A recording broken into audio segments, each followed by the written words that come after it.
আবারও অশান্ত হয়ে উঠেছে ভারতের উত্তর পূর্বাঞ্চলীয় রাজ্য মণিপুর। অজ্ঞাত বন্দুকধারীদের গুলিতে 4 জন নিহতের একদিন পরই সশস্ত্র দুপক্ষের মাঝে গোলাগুলির ঘটনা ঘটেছে চুরাচাঁদপুর জেলায়। মঙ্গলবার স্থানীয় সময় বিকাল 3টার দিকে এই ঘটনাটি হয়। তবে অস্ত্রধারীদের পরিচয় জানা যায়নি, এতে কোনো হতাহতের খবরও পাওয়া যায়নি।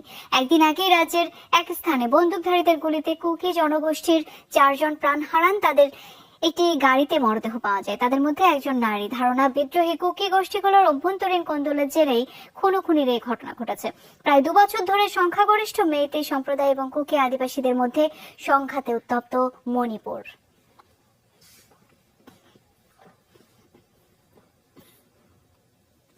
নিউ ইয়র্ক সিটির মেয়র নির্বাচনে ডেমোক্রেটিক পার্টির থেকে আনুষ্ঠানিক মনোনয়ন নিশ্চিত হয়েছে জোহরান মামদানির। স্থানীয় সময় মঙ্গলবার প্রকাশ করা হয় র্যাঙ্ক চয়েস ভোটিং এর ফলাফল। এতে দেখা যায় প্রাইমারি তৃতীয় রাউন্ডে 56% ভোট পেয়েছেন আলোচিত রাজনীতিক মামদানি। মেয়র প্রার্থী হতে প্রয়োজন 50% ভোট। 33 বছর বয়সী মুসলিম যুবক মামদান হারিয়েছেন সাবেক গভর্নর অ্যান্ড্রু কুমোকে। নভেম্বরের নির্বাচনে মামদানির প্রধান প্রতিদ্বন্দ্বী ভাবা হচ্ছে বর্তমান mayor Eric অ্যাডামসকে।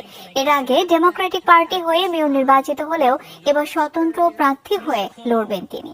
I have never had to resign in disgrace. I have never stolen hundreds of millions of dollars from the MTA. I have never hounded the 13 women who credibly...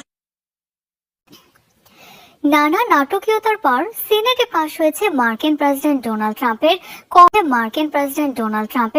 কর ও ব্যয় সংক্রান্ত বিগ বিউটিফুল বিল। 24 ঘন্টার বিতর্ক শেষে হওয়া ভোটাভুটিতে পক্ষে বিপক্ষে সম সংখ্যক ভোট পড়ায় বিলটি পাশের জন্য প্রয়োজন হয় সিনেট প্রেসিডেন্টের টাই ব্রেকিং ভোট।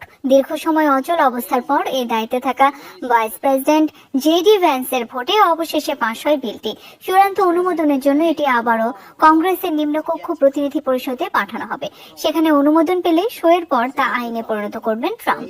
বিলটির মাধ্যমে ধনীদের কর ছাড়ের সুবিধা দেওয়ার পাশাপাশি স্বাস্থ্য খাতে অর্থ কাটছাট করতে চান ট্রাম্প, যার কারণে ব্যাপক সমালোচনার মুখে পড়েছেন তিনি।